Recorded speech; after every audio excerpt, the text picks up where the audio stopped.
Para mim, estas graves deficiências, repetidas, como disse, noutros capítulos, não são consequência de uma ação negligente dos escritores sagrados. A única razão por que os evangelhos canônicos não foram eco destes ensinamentos é, na realidade, muito mais simples, mas, nem por isso, menos lamentável. Do meu ponto de vista pessoal, quando os evangelistas tentaram escrever a vida, obra e pensamento de Jesus, passara já o tempo suficiente para que a maioria dos seus ensinamentos não pudesse ser recordada textualmente. Se não fosse o meu sistema de filmagem-gravação, também eu não teria sido capaz de memorizar o que tinha ouvido. E tenho de insistir em algo que não consigo compreender. Por que motivo nenhum daqueles discípulos se preocupou em ir tomando notas do que via e escutava? Desta forma tão elementar, disporíamos hoje de uma visão muito mais ampla e certa do que disse e fez o mestre da Galileia. Para mim, a nível pessoal, algumas das afirmações de Jesus naquela inesquecível manhã no cume do Monte das Oliveiras revestiram-se de grande importância. Por exemplo, nunca pude esquecer as suas alusões à esperança. A persistente pregação deste evangelho tinha prometido conduzir um dia as nações a uma nova e inacreditável libertação, quanto eu ansiei por ver cumprida tal afirmação. No entanto, ainda hoje, essa maravilhosa realidade parece muito distante, se Jesus foi capaz de vaticinar, 40 anos antes, a total destruição de Jerusalém pelas legiões de Tito, porque iria enganar-se naquela outra profecia. Também me desconcertou a recomendação sobre a forma como devia ser promulgada a verdade. Não deveis procurar, assegurou, a propagação desta verdade por meio de leis seculares. E uma pungente dúvida me ficou no coração: teria aprovado o Filho do Homem o intrincado emaranhado de leis, normas e códigos que regeravam e continuam a reger os destinos das igrejas e que, no fundo, não são mais que uma asfixiante burocracia secular, dissimulada em pretextos espirituais e sagrados, mais ou menos claros. Mas a minha missão não era fazer juízos, mas sim observar e prestar testemunho. A quem possa ler este diário, peço que me desculpe. Quando entramos no acampamento, David Zebedeu tinha a comida pronta. Notei que estava nervoso e mal-humorado. No primeiro momento, atribuiu ao nosso atraso. Normalmente, aquele almoço, a meio do dia, costumava ser por volta das 12. O aborrecimento de Zebedeu, pensei, está mais que justificado, mas, era devido à demora do grupo. Fomos-nos acomodando em redor do fogo e as mulheres começaram a servir guisado à base de lentilhas aromatizado com pedacinhos de cominho negro e coentros, espigas frescas passadas levemente pelo lume ou grão tostado, proporcionado por João Marcos, e uma dose de requeijão, feito pelas mulheres com leite de cabra. E, como complemento, além do vinho, tortas de farinha, amassadas naquela mesma manhã, à base de água e sal.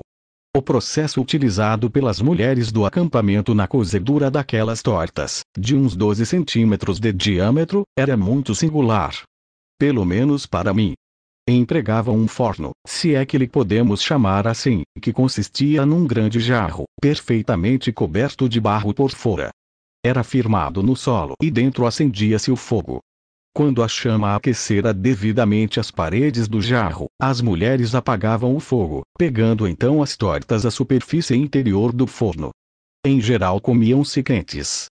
Mas quando Jesus e os discípulos chegaram ao jardim, as tortas havia muito que tinham arrefecido. Alguns dos comensais, no entanto, remediaram aquele contratempo salpicando-as de mel. Os coentros ou coriandrum sativum das umbelíferas, são fruto mais conhecido no ocidente por coriandro, por causa do forte cheiro a percevejos que larga quando colhido recentemente. Uma vez seco, torna-se muito aromático. O utilizado pelos israelitas era amarelado e do tamanho do grão da pimenta. É menos excitante e afrodisíaco que o cominho. Segundo pude comprovar, muitos hebreus misturavam este último com mel e pimenta, tomando-o 2 vezes ao dia. Isto, segundo me disseram, excitava-os sexualmente. Jesus mal provou o guisado de lentilhas, dedicando a sua atenção ao requeijão e a sua preferida ração de passas sem sementes. A meio do almoço, Judas apareceu no acampamento. Ninguém se surpreendeu. Apenas Jesus, David Zebedeu e eu seguimos com o olhar. Judas Iscariotes, de olhos baixos, pegou numa das escudelas de madeira, servindo-se de uma generosa ração de lentilhas. E no mesmo silêncio com que entrara no jardim, assim se retirou e se isolou, sentando-se entre as raízes de uma das oliveiras mais próximas. Durante um bom pedaço, o traidor concentrou a sua atenção na comida. Uma vez terminada, e enquanto procedia ao palitar dos dentes com uma palha, levantou os olhos para o céu, na direção do sol. Suponho que procurando averiguar o que restava da luz. E ali continuou, atento a todos e a cada um dos movimentos do Galileu e dos seus mais chegados. Devia faltar 1 hora para as 3 da tarde, quando David Zebedeu, cada vez mais inquieto, se levantou e praticamente puxou por Jesus, caminhando com ele na direção das tendas. Falaram uns minutos. Observei como o mestre lhe respondia, ao mesmo tempo que levantava a mão esquerda, como que procurando tranquilizá-lo. Judas, impassível, seguia a cena, sem se mover do seu lugar. Quando David voltou para o grupo, procurei interrogá-lo. Que tens? Perguntei-lhe, baixando o tom de voz, de modo a não ser ouvido pelos outros. Os meus homens em Jerusalém, explicou-me, com desespero trouxeram-me más notícias. Começava a compreender do que se tratava e qual era, na verdade, o motivo da progressiva agitação do discípulo. Seguiram Judas e, tal como me haveis avisado, os planos para prender o mestre estão quase preparados. Será hoje. É provável que depois do pôr do sol. O capitão da guarda do templo está furioso com a fuga de Lázaro e incitou Judas Iscariotes para que a prisão seja consumada. Sabeis onde será? Não. Tudo que sei é que não podemos perder de vista aquele bastardo, resmungou David, cravando o olhar em Judas. E que disse Jesus? Zebedeu encolheu os ombros, e dando ainda provas da evidente surpresa que lhe causara a resposta do Galileu, comentou. Pediu-me que não falasse disto a ninguém, mas a ti sim posso dizer-te, uma vez que já sabes. Sim, David, respondeu-me, sei tudo. E sei que tu sabes, mas cuida de nada dizeres a ninguém.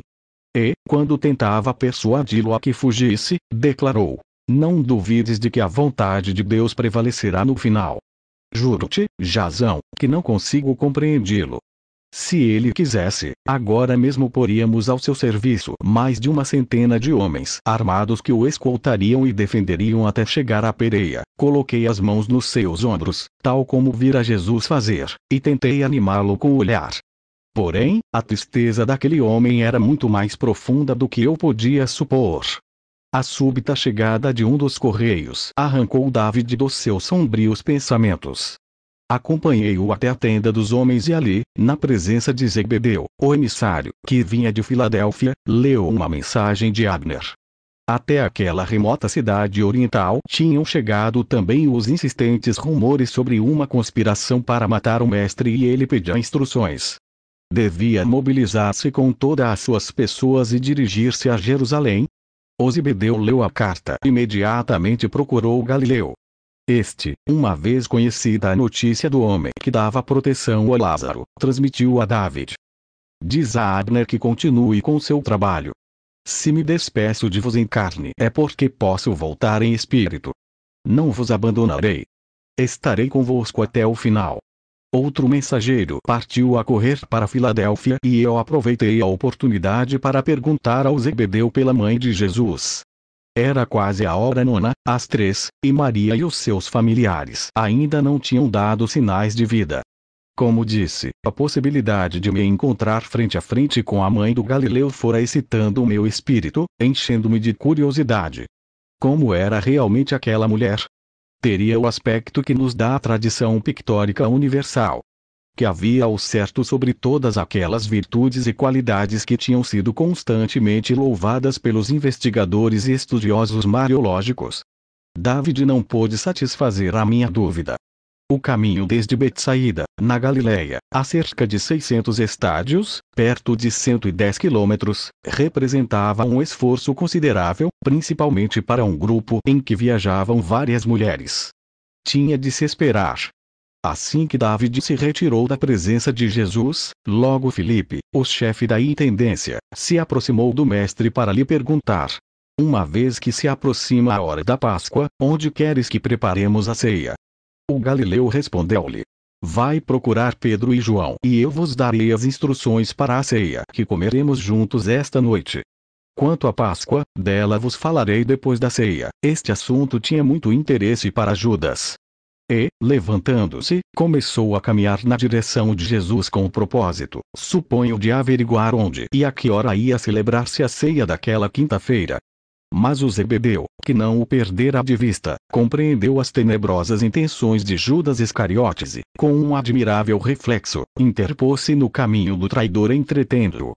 Judas, nervoso, viu como Filipe, Pedro, João e o mestre se separavam do grupo, entrando numa das tendas isoladas.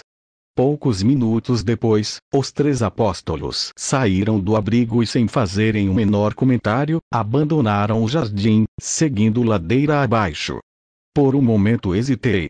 Que devia fazer?